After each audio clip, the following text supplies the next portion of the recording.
In a bold move, the Spalding County Sheriff is now making a personal plea to stop the violence after an innocent young man was gunned down in Griffin. 22-year-old Jacaris Holland was killed in a drive-by shooting on May 27th. Caitlin Ross reports the sheriff wrote a very long Facebook post to help change the way that we're seeing violence in our communities. Exactly. Jacaris was a bright kid. He made good grades and was a talented barber who wanted to open his own shop one day. The sheriff says he was the kind of guy who was going to make a difference in the world, and all of that was taken away. I wanted to put a face with Mr. Holland.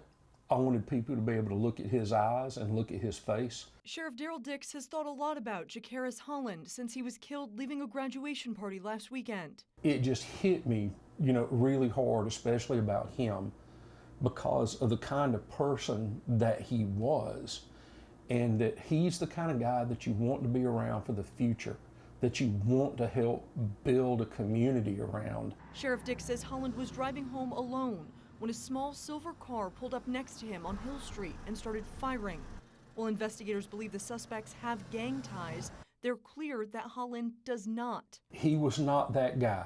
He was not gang affiliated. He was not a criminal. He had no criminal background.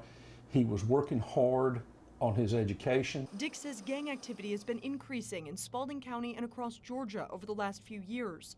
And while he says his department is working hard to curb the violence, he thinks the change starts at home. If you don't think that it can happen to you and you don't think that it can happen to somebody in your family, then go talk to Mr. Holland's mom, or go talk to any mom in any neighborhood or dad in any neighborhood who has lost a child to senseless violence, and see what kind of story they'll give you. He says Holland's family deserves justice. He died laying in the middle of a road alone.